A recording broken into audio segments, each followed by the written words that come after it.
I want to start with a photo challenge. The question is, what is this? Any guesses on what we're looking at here? The neurons. That's an excellent guess. Maybe it's the brain. Maybe it's the neurons in the brain. What else did it?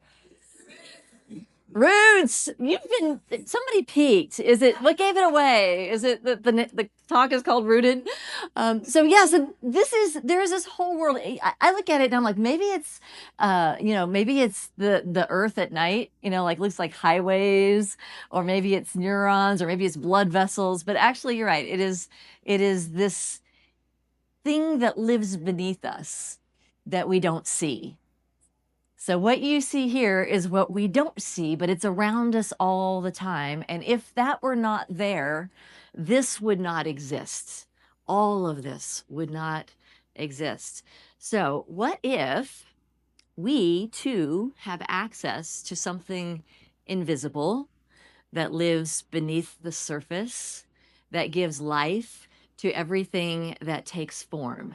That's what today is about. So welcome to week 2 of our series, The Creator in You. So we've been on this journey of cultivating our own tree of life and going through each step of that process. So it begins with a seed, a divine idea. And if you look to Charles Fillmore, one of our co-founders, in his Metaphysical Bible Dictionary, we're here in Unity, we like to see the Bible as our own story. How do I show up in this story of the evolution of consciousness? Charles Fillmore says that tree represents the connection between earth and heaven, between body and mind, between formless and formed. So that's what we're looking at. How do we take something from the seed where we began, the seed of an idea, that divine potential, that divine idea? Did you know you, me, all of us, we are a divine idea born from the mind of God. We are a seed that is brought forth, and every day we have an opportunity to make choices on how we want to express that potential and live into that potential. We are a seed in the mind of God. And so where do we plant that seed? We talked about last week, planting it into the fertile soil of consciousness.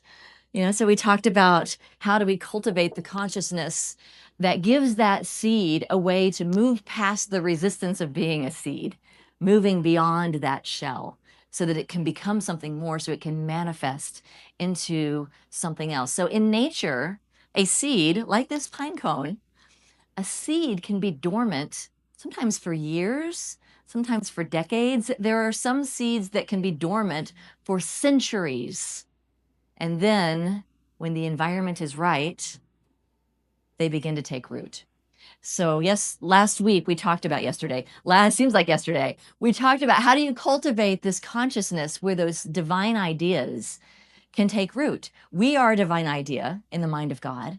And as creators made in the image and likeness of that which creates all, we have the ability to receive divine ideas and bring them into expression, bring them into a fertile consciousness where those ideas do not lay dormant.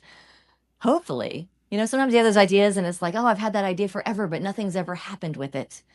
So what's beneath the surface that allows that tiny plant to then begin to grow? So that's where we're going with this. What are those conditions? Today, we are going to look at that place in the creative process where that seed begins to express in manifest form. It begins to take root. These are our roots.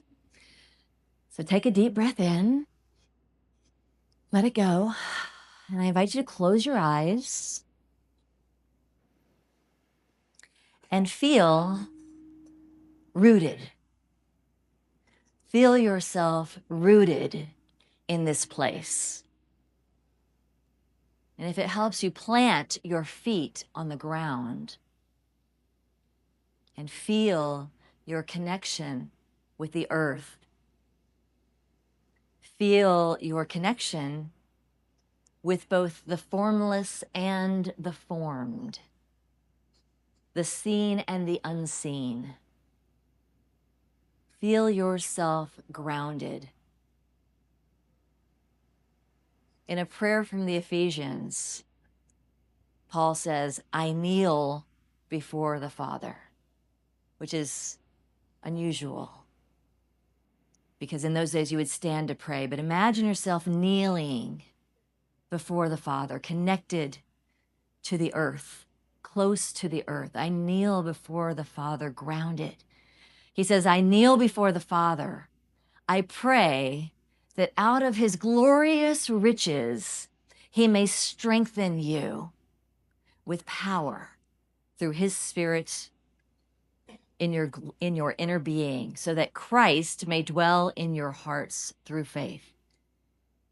And then Paul says, I pray that you, being rooted and established in love, may have power, together with all the Lord's holy people, to grasp how wide and how long and how high and how deep is the love of Christ.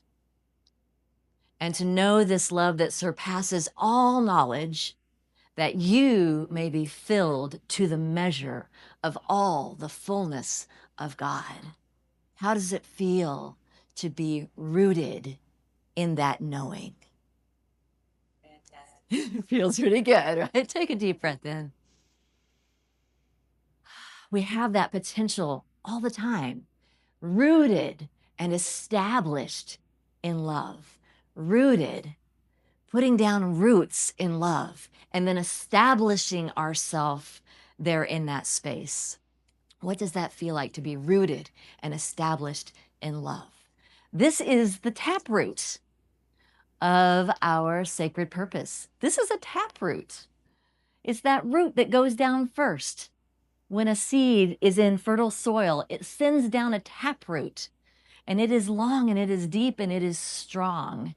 And that's what I think Paul's inviting us to do, is to set down that taproot, connect with that divine presence that is within us. That taproot is so powerful. You ever seen those dandelions that break through the cement? That taproot can break through those compacted areas in our consciousness and create a new possibility. Think about an acorn. So plant an acorn in the soil. Its first impulse is not to sprout a new little baby oak tree. Its first impulse is to go deep. And so as creators, if we were to learn from that tiny seed, we may have this vision for this big thing we want to create. And if that's what we want to create, our first impulse should be go deep. Go deep. Go to that place of connection. And that can be a little scary because it's dark down there. We want to go up there where it's like, there's the light, there's the activity, there's the manifestation. But if we're willing to go into that dark, quiet, still place, it establishes us in spirit. It grounds us in spirit. Otherwise, if we don't do that, it's really easy to get toppled over. It's really easy to to not have that kind of stamina and resilience. So there was a project back in the 1990s in Arizona called Biosphere 2. And this was an attempt to recreate in this enormous bubble, an earthly ecosystem. It had oceans and marshes and deserts and every ecosystem that you can imagine. And the thought was, let's see if we can create in this biosphere a little baby Earth. They call it Biosphere 2 because they said Biosphere 1 is the planet that we live on.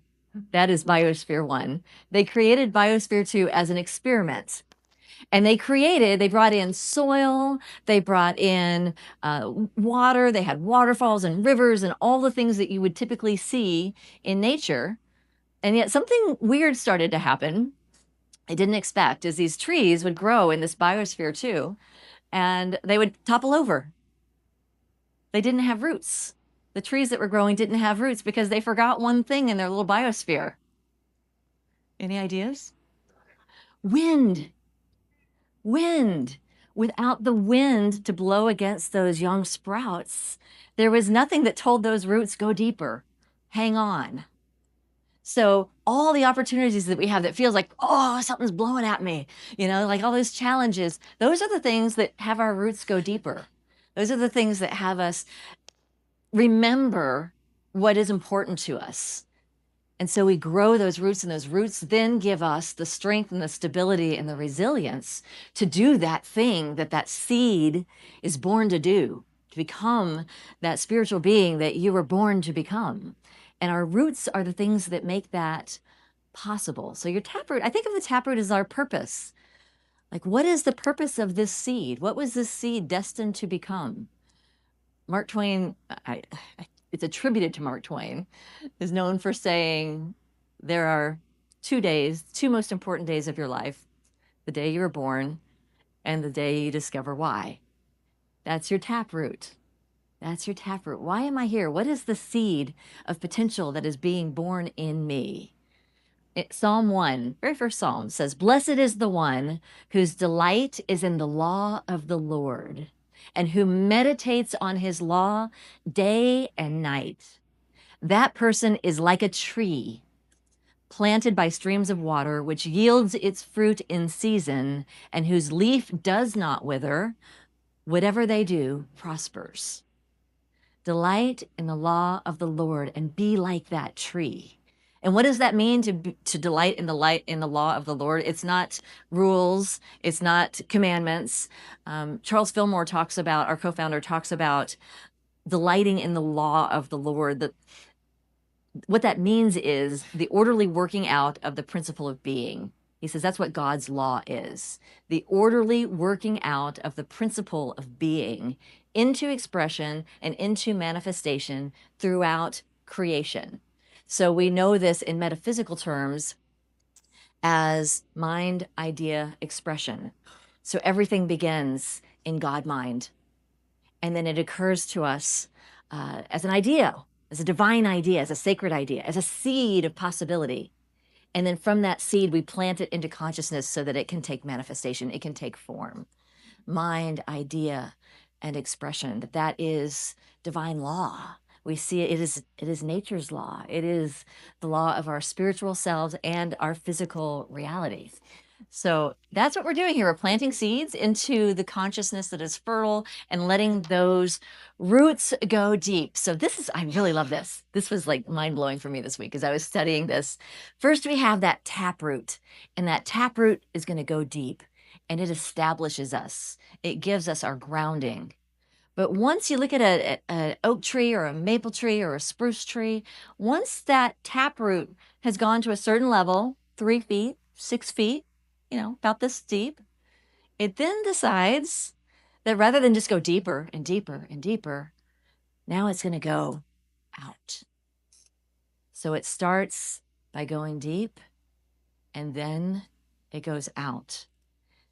I think of this as our connection with the divine. This is our knowing our purpose, knowing why we are here.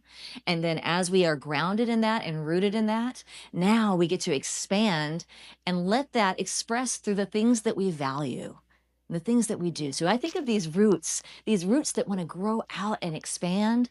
So on an oak tree like this, you might see roots that go out 100 feet. It'll be maybe 6 feet deep, but 100 feet wide. In all directions, these roots going out. And that's what establishes us. It's this connection with spirit, but it's also this knowing of the things that we value and the beliefs and all those things that are underneath the surface that then come to life through this magnificent being that we get to live into. So how do you know what your values are? What do you value? This week, my daughter Jenna's been in town with me this summer, and she's out of town. She's out visiting her uncle right now. But on Thursday, she had a speaking engagement. So she's been here with me, just so happens, coming down to Texas because she is launching a new book that comes out on August 8th. And she's been working on that book launch. And so all summer, she's been writing, she's been getting her sponsors, she's been getting everything ready to go to the publisher, she's been lining up speaking engagements. And her first speaking engagement was on Thursday. It was a big Rotary Club over in Arlington, and I went with her to help out in any way I could help out. And as we walked into the room, before everybody got there, the club president was there, and she came up to us, and she shook Jenna's hand, and she shook my hand, and Jenna said, "I'm the speaker." And so they asked questions. I said, "I'm Jenna's mom," so, "Hi, I'm Jenna's mom." And so they had a little conversation, and then we moved over to our table. We were waiting for everything to get started. And as I was walking past her to get to my seat, she leans in and whispers in my ear, "Good job, Mom." I just thought I'd melt. I'm like, oh, I was doing so good. I was doing so good. And then, "Good job, Mom." And I'm like, oh, she hit a root. She hit a root. She hit one of those core values. Have you ever had someone see you for something that is so important to you that when you know you are seen for it, it just, your heart just cracks wide open? Those are that's how you know. That's what matters to me. Good job, Mom. Good job. I want to be a good mom. I want to be a good spouse partner. I want to be a good colleague. I want to be a good leader. What are those things that when someone sees that in you, chokes you up because it matters to you so much? Those are the values that are anchoring this being that we're becoming. So that's one way to know what your values are. The other way is to notice how people annoy you. And the degree to which other people annoy you and make you angry is typically the degree to which they are misrepresenting something you value. So my husband is very big on respect. If he gets disrespected, it makes him crazy because that is a value that matters a lot to him. So you can pay attention to the things that trigger you because that will let you know, there's a value there. And sometimes that value that we're saying, oh, that other person isn't expressing that value the way I want them to. If we really listen, what we will hear is what they value. And maybe they value something more than what you value. And if we can honor the values that we have and say, well, you know what? I value that too. This one might be more important to me, but I also think that one's important. And when we can identify, okay, these are the roots that I'm putting out, and these are the roots that you're putting out. And how do we, instead of saying mine are right and yours are wrong, how do we interlace them so that we all become stronger together? We can recognize that, okay, yours are different than mine. These are mine. These are mine. Let's anchor them together so that we're all stronger. So you can know your values by what resonates. You can know your values by what annoys you. You can also know your values because when you violate your own values in your life stops working. And I've been there too. Have anyone been there where it's like, okay, I value self-care. Am I doing it? I got to check myself. I value having a good time and having things be fun. Am I having fun? I got to check those things. So what are those values and are you honoring them? And if you're not honoring them, you will feel it as exhaustion or fatigue or overwhelm, or you'll start feeling like a victim because you're not honoring your own values. So think about for yourself, what are your values? If you were to think of them like perhaps a string, what would that value be? You think about this network that a tree has underneath the surface. There's all these roots. What are the ones that are most important to you? And what are the ones, we have lots of values. They're not all my most important values. When you know what's most important, then you know what anchors you and you can lean into those things. So I invite you to think about that for a moment. Take a deep breath in and ask yourself first, what is my taproot? What is that thing that when I'm really fully connected to my highest potential, that statement, I am here to, what is that thing that you know you're here to do? And when you're connected, you feel it. That's your taproot. What is that? I'm here to heal. I'm here to love. I'm here to support. I'm here to sing. I'm here to bring joy. I'm here to teach. I'm here to build. I'm here to ideate and imagine. What's your taproot? And then what are the roots that go beyond that? What are your lateral roots that anchor you as you move through your life? Think about 3 of them.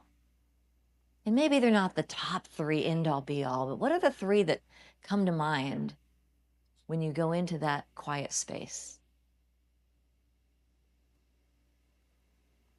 Nod your head when you've got 3 in mind. Maybe it's love or peace or faith or trust, friendship, courage, forgiveness. What are those values? All right, and open your eyes. Here's a fun game.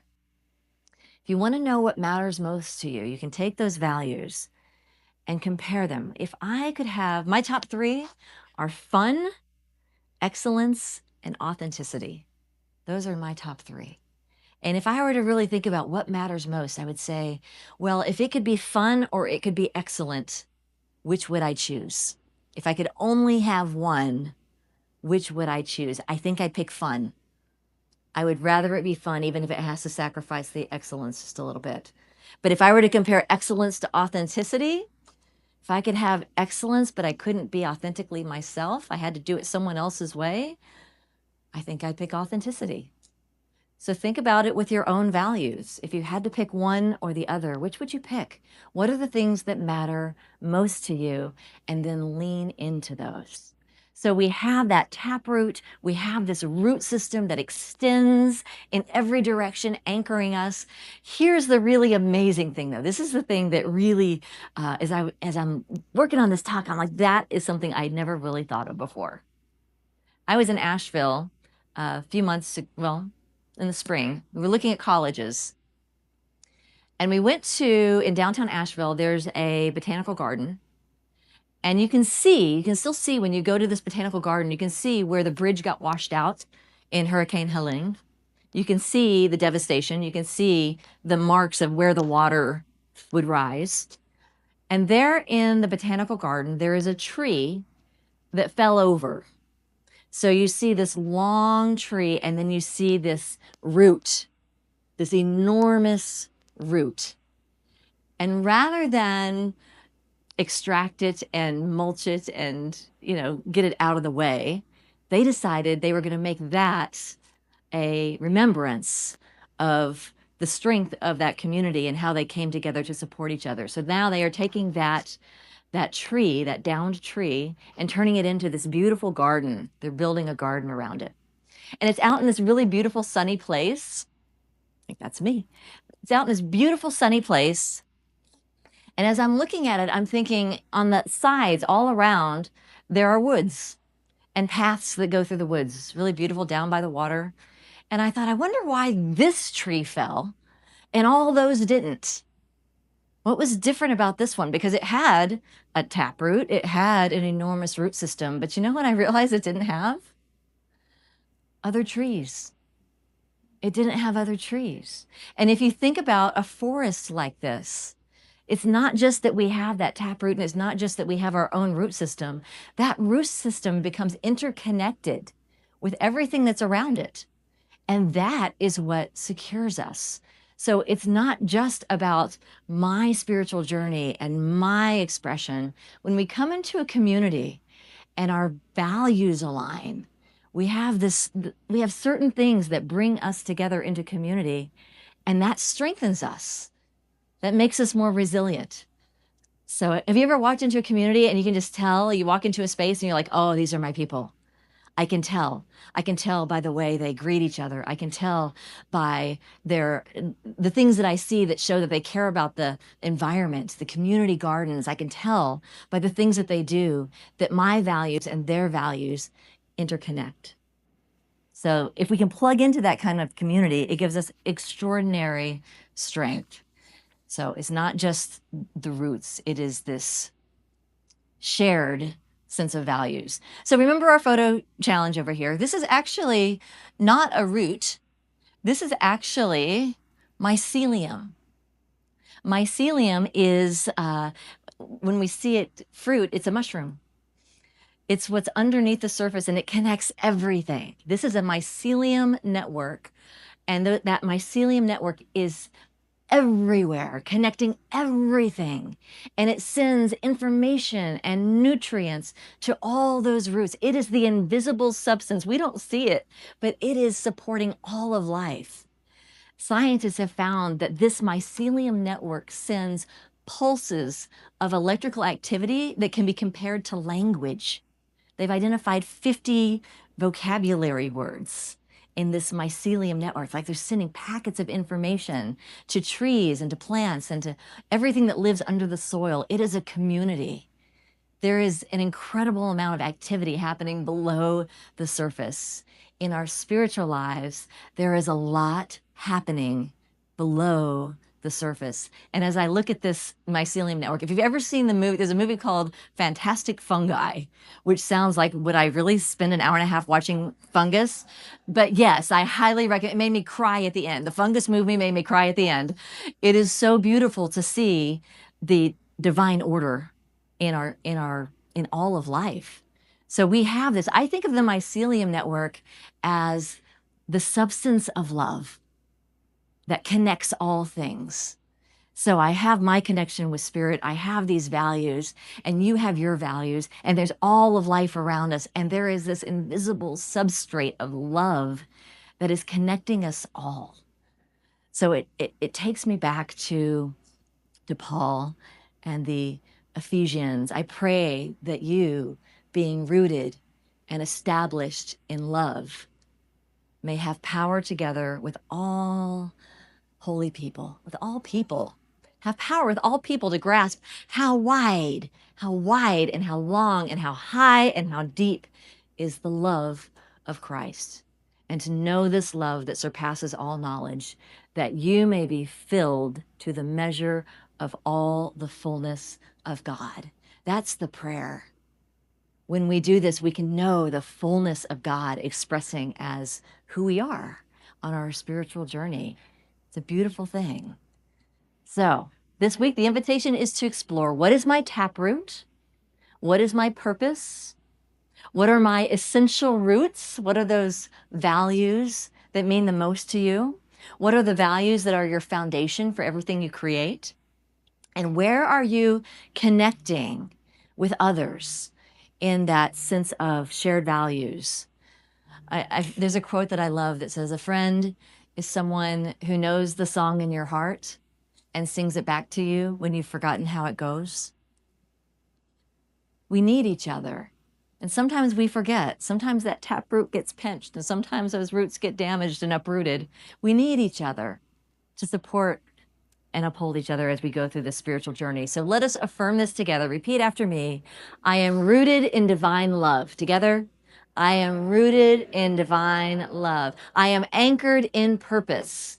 I am anchored in purpose. I live in alignment with my deepest values. I live in alignment with my deepest values. Take a breath in. If we want to grow upward, we have to grow inward and outward, because together we are a living expression of spirit.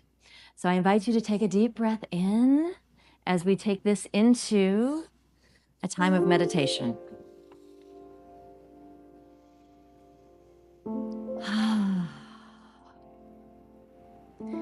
Feel yourself rooted in that place that is deep and dark and quiet and still, into that place where there seems to be nothing. That is where everything is born. And so we move into that nothing, into that empty space. We pray that you, being rooted and established in love,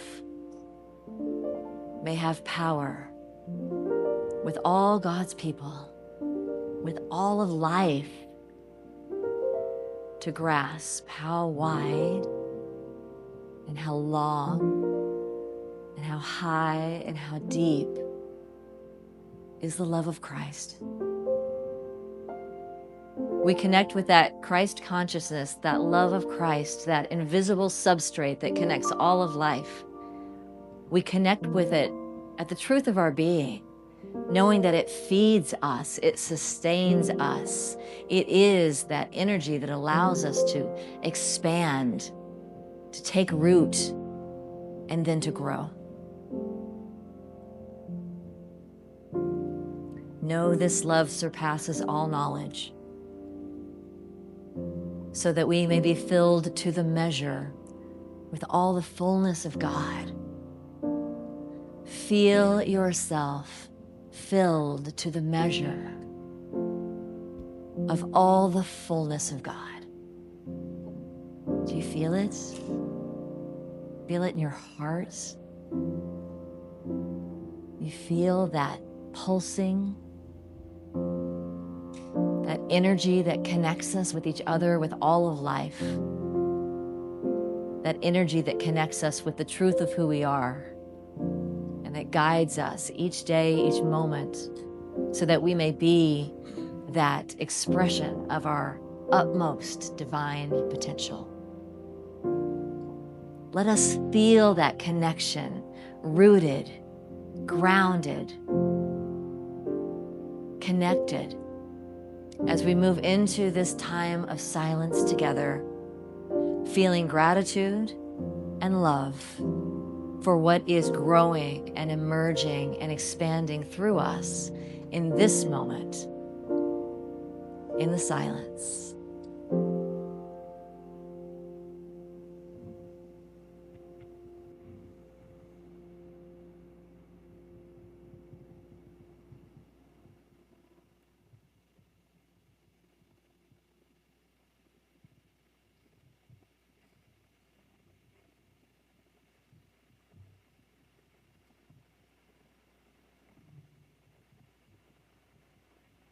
Let us take a deep breath in. Let it go. We celebrate this connection. We celebrate this knowing. We celebrate this love, not just for ourselves, but as we expand our roots, we feel ourselves overlapping, connecting, fortifying each other with the love of Spirit. So I invite you to take that love, these blessings, and send them back into this community, for all the prayer requests of this community, for all the prayers, for all the celebrations, for all the challenges. Let us, rooted in the divine presence that is God, let us share our love for each other. Blessing these prayers represented here in our prayer box and represented in those unspoken prayers that are all around us. We are grateful for this community, and we know that together we are strengthened. And so it is. Alleluia. Amen. Alleluia. Alleluia.